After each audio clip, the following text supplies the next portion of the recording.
Good morning, everybody. We've got a pretty filled A-team training this morning, and it's a relatively serious subject. So I'm going to ask that everybody make sure that I've got your attention.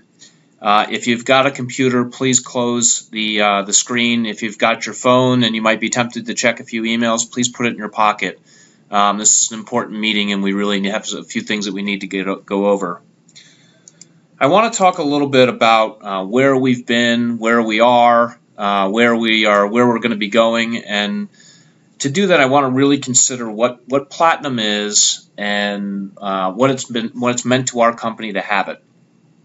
And in the Northern Virginia area, we've had it for almost 5 years now. In Maryland, we've had it for 2 years. In the southern part of our Virginia territory called CTE, we've had it for 2 years now.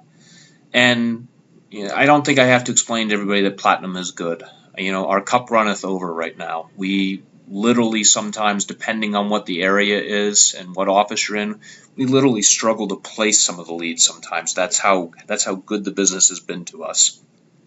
I'm going to give you an example of what it means to be platinum. So if there are 3 companies participating for the business, Century 21, by being platinum, and others are not, is getting 2 out of every 4 weeks being the number 1 company to receive leads that week. We get the majority of the affinity leads in those weeks. So it's 2 out of every 4, or 50% of the business. Our other competition is getting it 1 out of every 4 weeks for being only 25% of the business. So that's certainly a very a good thing for us, and it's played very well. It's entirely possible that as an agent, you've experienced an opportunity where it's very possible for you to have done 10 real estate transactions, and from those 10 real estate transactions earn up to $46,000 in business development income. So that's example 1. Example 2 is where we're still achieving and doing everything that we're supposed to be doing. We're platinum, but so are they. And if that happened, what would happen to us? Well, 3 companies were participating, and all of them were platinum. Each remains is even, and everybody gets the business 1 out of every 3 weeks. Everybody has 33% of the business. As an agent, how does that feel? Well, it's a takeaway from where we are right now, and so that's going to be probably that you have about 66% of what your previous income was. So if you were doing 10 transactions previously, you're probably doing 7 transactions in this environment. Your income is now down to about $30,000, and there's about $16,000 worth of lost income.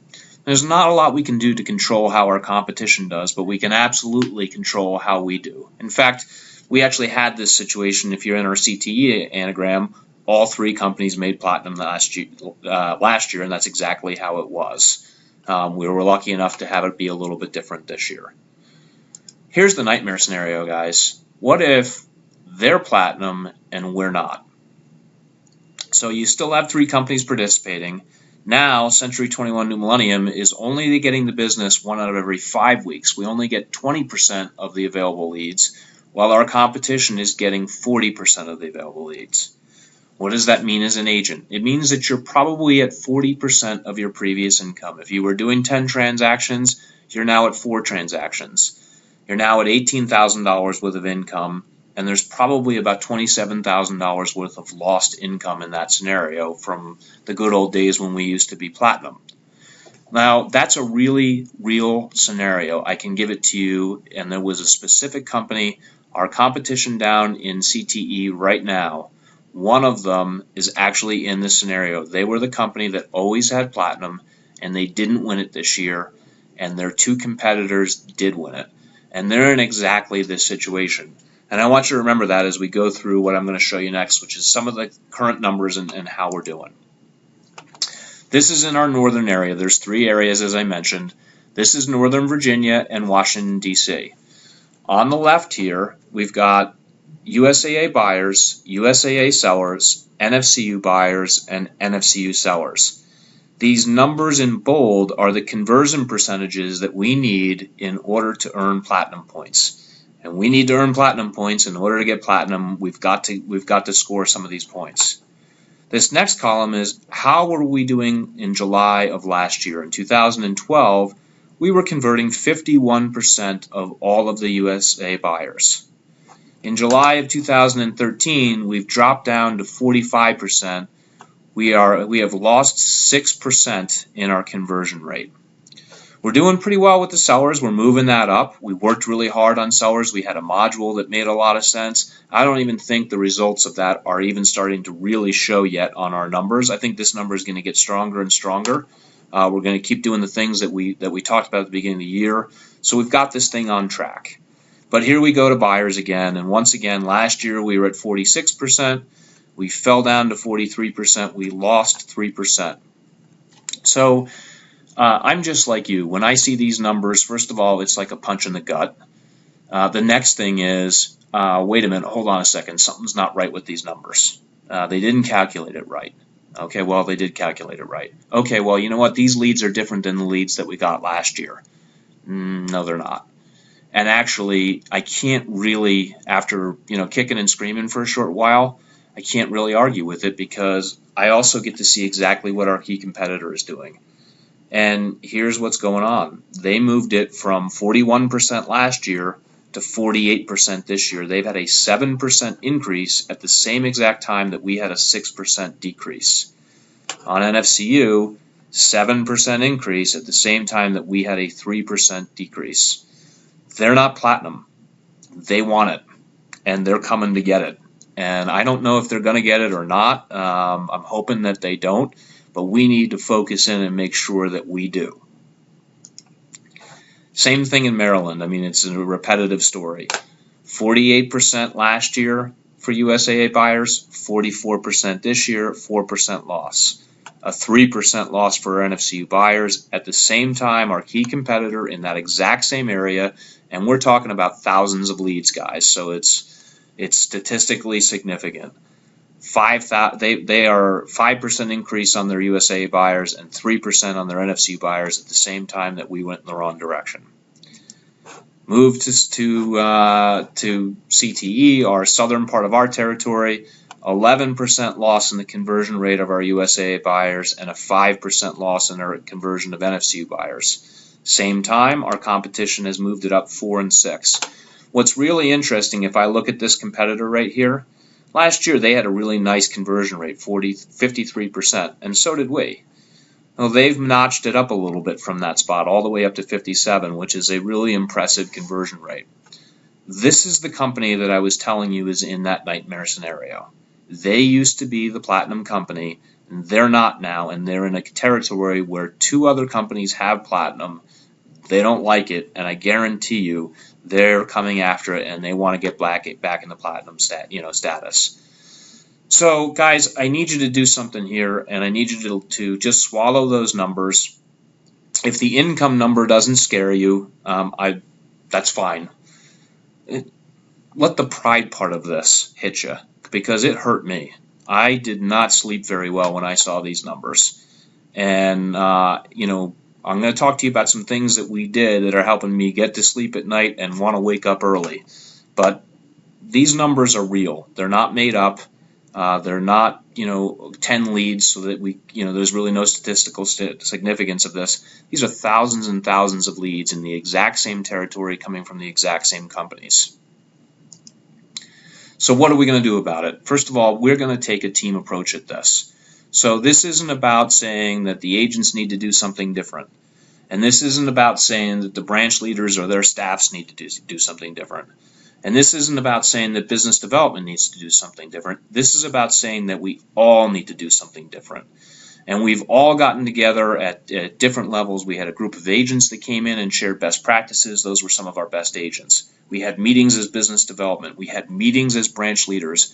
And one of the things that came up in every single conversation was, there's many things that we want to work on, but one of the things that came up was, across all 3 levels, we want to do better with the initial contact.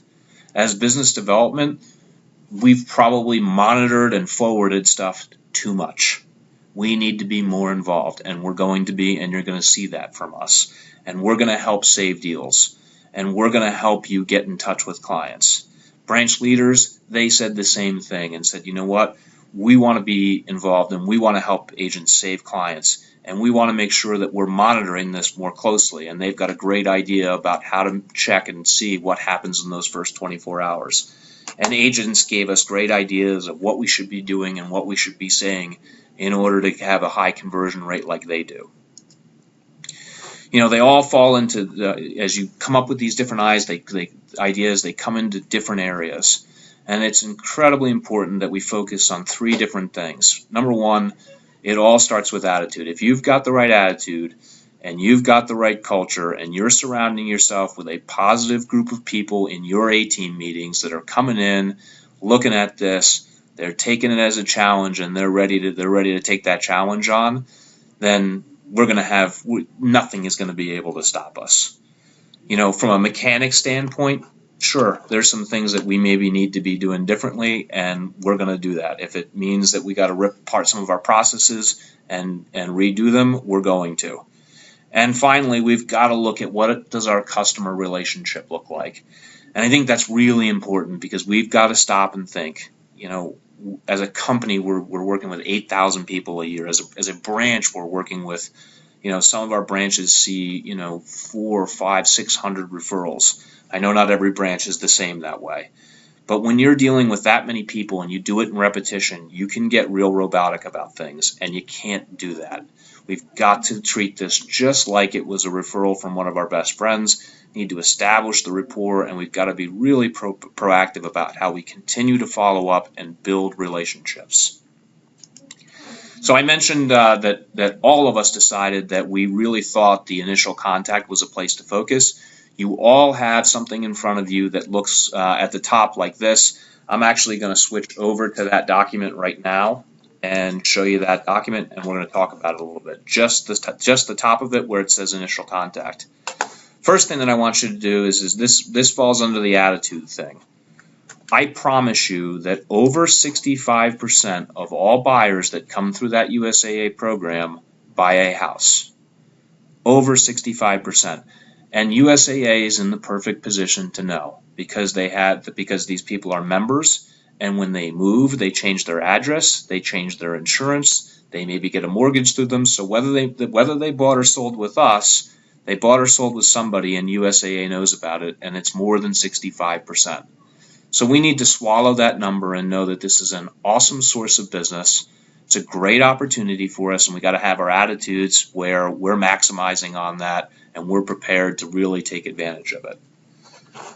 Here's something that we really need to do, guys. We've got to make the phone call immediately. As business development, we've got to get that referral, be on our game, make sure that we're covering for each other, get them out to the branches, let the branches make a really smart decision. The branches need to call the agent and make sure that they're available to make that call right now. And then as an agent, when you see that referral, you have to call it right then and there, unless the instructions say call me that night or call me the next morning. Obviously, we're always going to follow the instructions, but we need to call immediately. And I've been out and I've talked with a bunch of you, and you've told me, hey, Scott, you know, that's great, but in the real world, I'm running around and doing things. I can't make that phone call right now. And the answer is yes, you can. And it's all about expectations. If you set the expectation when you're out working with another buyer and you say, you know what, I'm not going to take very many phone calls today, but there are 1 or 2 that I would need to take if I get them, and I might have to place 1 or 2 calls. I'll do that in a way that's incredibly respectful of your time. I'm here for you today. You are my key focus, but I may need to make 1 or 2 phone calls. Is that okay? If you've done that before that phone rings, you've got no problem. You can take that phone call. You can make a quick phone call and let that person know that you're looking forward to working with them. You're with somebody else right now. When would be a great time for me to get back in touch with you? That first 24 hours, guys, is critical. We're looking for 4 contacts in the first 24 hours. That can include both phone and email. Please, please, please make sure that we are looking at every possible contact that was given on that sheet, and that we try all of them in that first 24 hours. Here's something else that I think is incredibly important. We need to be calling by phone.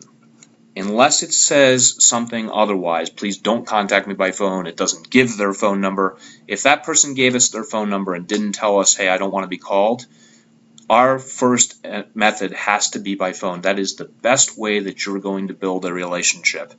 In this day and age with, heavy volume, being busy, we get reliant on texting people and emailing them, and that is not the way that you build rapport. If that person hears from you, hears that you care, hears a voice on the other line, they're going to be connected to you in a way that's far different than getting an email. If for any reason you cannot get in touch with that person in the first 24 hours, you have to let your branch leader know about it. And I actually wrote branch leader or office manager. We have offices that handle this different ways, so please know what the protocol in your office is. But if in 24 hours you're not able to get in touch with that client, and it doesn't say, hey, call me next Sunday or something like that, if that client gave us their information and wanted to be contacted and you can't get in touch with them in 24 hours, you have to let the branch know. The branch will make a phone call on your behalf and try to get in touch with that person. If the branch can't get through to them, they're going to let relocation know, and we're going to make a phone call on your behalf. And if we can't get in touch with them, we're going to call USAA and we're going to ask the rec, can you make a phone call and help us get in touch? And if all of those people are working in unison to try to recontact this client, we're going to get in touch with more of them than we're going to lose. Key critical, guys, when we introduce ourselves, we have to use the program name. So this happens to be, I'm using the USAA Movers Advantage. We have a checklist for each type of buyer that we have there for you. But if it's a USAA file, then we need to identify ourselves as being from the USAA Movers Advantage program. Why? Because that's who they asked to be contacted from. They're going to get to know who Century 21 New Millennium is, but they don't know right now. And they're going to get to know who you are, but they don't know that right now. What they do know is they know that they've been members of USAA, that they called in, USAA explained this Movers Advantage program to them, and said a Movers Advantage agent will call you. We need to identify ourselves as that. That's going to help us build rapport and meet the expectations of what they're expecting to happen. If we're sending an email to them, we also need to use that Movers Advantage program, and you need to use it in the subject line. Because I can tell you, as relocations, communicating with thousands of these people, if I write USAA Movers Advantage program and their file number, they open it. If I write hi there, or contacting you, or you requested real estate assistance, or any of those other things, that's something that anybody else can write. But only I know that they're a USAA Movers Advantage customer and what their file number is. And so I highly suggest that go into the subject line of anything that you send to them. I also have an expectation, and we signed a commitment letter, that we contact them using our Century 21 address. Guys, I understand that people have personal email addresses and that's what they use, and they forward things back and forth. And that's not for me to get into, but when we're talking to a relocation client, and especially in the initial contact, they were told that somebody from Century 21 New Millennium would contact them. And when you contact them using a business email, it sets that professional standard that they were thinking that they signed up to. And unfortunately, when something says Hotmail or Yahoo or even Google or whatever else it is, it doesn't meet the same standard as being from the business address of the company that was supposed to contact them. So that's an absolute expectation, and I think it's going to help you get in touch with more people. Establish a preferred method of contact and frequency. This is all about the setting of expectations, and let me give you two examples. We have agents who will absolutely kill and die for their customers, but sometimes they'll make the mistake of asking the customer, what are your expectations of me, or what are your expectations in terms of contact? If you ask the question that way, you're really opening yourself up to the idea that anything that you're about to tell me is something that is going to now be an expectation that I do. And you can get yourself in trouble that way. What you should be really looking for is mutual expectations. And a great way to do that is to phrase it just a little bit different. You introduce yourself and you let them know, our company is one of the top USAA Movers Advantage accounts in the entire country. We work with about 8,000 military families a year. I've been in this program for 5 years. I've worked with hundreds of families and helped them find a home. And through that experience, I have learned that there's an absolute recipe to success. And so I have a suggestion for how it is that I think that we should be working together. How often we should be in contact, how we should be in contact, what methods we should use. So this is my boilerplate for you. And of course, every one of my clients is a little bit different. So if I need to have a little bit of flexibility to this, let's talk about that now. That's a great way to politely and nicely, not it's my business plan, not this is the only way that I work. This is the way that I have had success with hundreds of other people. I'd like to have the same success with you, and I suggest that we stick to this as much as we can because I know it works. But that said, I know that each person's a little bit different and we need to have some flexibility. Let's talk about that. That's a great way to set expectations. Obviously, you want to review and discuss their needs at that point. Please have the information sheet open in front of you.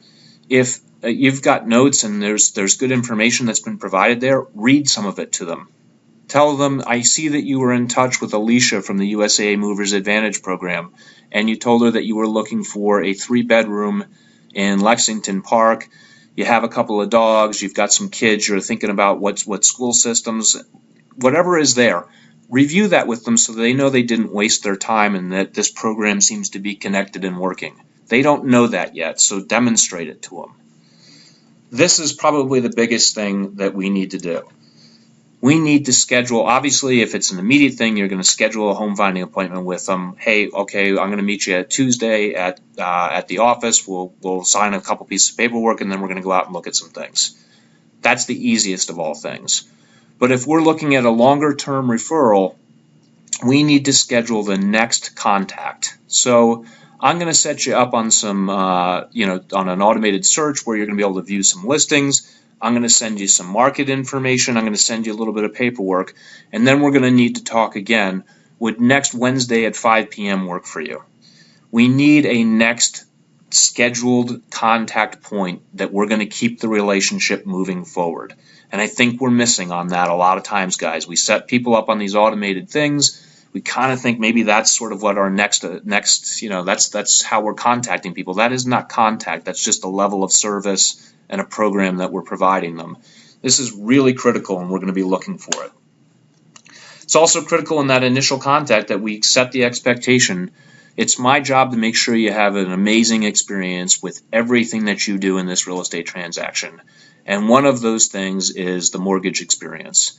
You came to us through USAA. It's my job to make sure that that mortgage program works perfectly for you. I know that system. I've got a liaison because our company is so big that can help us with anything. Have you made touch with them, and who are you planning on using? And if it's not USAA, we need to take that extra step and say, you know what? Again, recipe for success. I've done this before. Let me put you in touch with a special team there and have you talk with them. And if at that point you tell me that you want to do something differently, then we'll explore that option. But you have to present this as, this is my job. This is what I do. This is what I'm promised to help you with, and I'm going to do that. Then finally, when all that is done, we need to fill out the initial contact.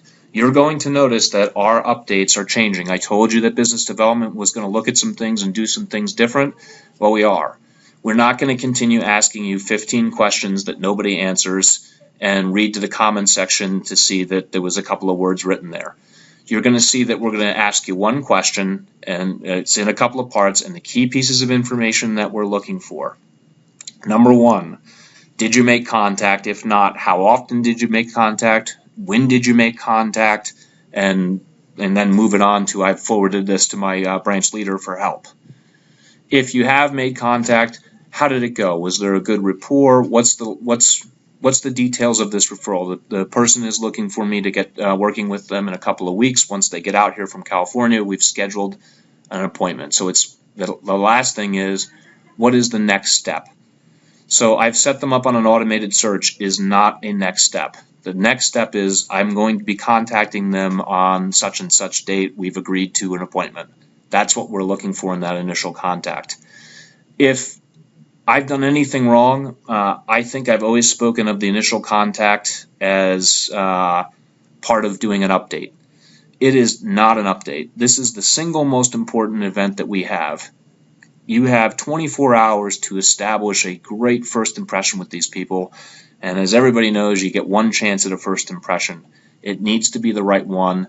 Then we need to communicate that to everybody with a great plan to move forward. And if we all focus a little closer on that, we're going to move that number up.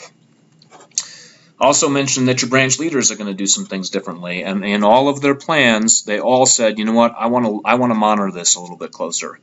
So when you fill out that initial contact, it's going to send a confirmation back to you. We want you to forward that to your branch leader and give your branch leader a chance to see what's going on. Your branch leaders have decided, you know what, every referral that I send out for the day, I'm going to print that out, leave it on my desk, and I'm going to remove that one by one as I get those initial contacts and confirm that we're actually in touch and moving this forward.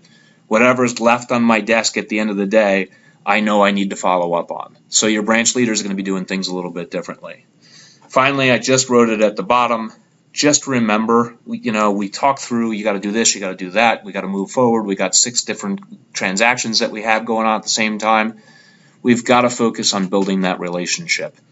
We got to focus on rapport building, getting to know who our customers are. We're building clients for life. Our focus is not just on taking care of their immediate need. Our focus is on giving them such a spectacular real estate transaction that they are going to always do business with us wherever they go for the rest of their life. And when somebody mentions the word real estate, they're going to say, call this person from Century 21 New Millennium and don't even think about calling anybody else. So that's what we're focused on, guys. That's the top of the sheet, which is the initial contact. Please feel free to look through the other stuff. We're going to be looking through, drilling down, getting to all of this stuff for the rest of the year. I am not worried one bit about this. I believe in our agents. I believe in our branch leaders. I believe in our office staffs. I believe in the team that I have. I believe in myself. I believe in Todd and Mary Lynn. I believe in Lydia Collins, our regional director, and I believe that we are going to move this forward. We are going to leave our competition wondering what the hell happened, and that this temporary thing that has just happened to us is going to be the best thing that ever happened to this company. We're going to get motivated by it. We're going to look at it. We're going to increase our numbers. We're going to make more money. We're going to be right back in our platinum status, and we're going to be good to go. Have an awesome day.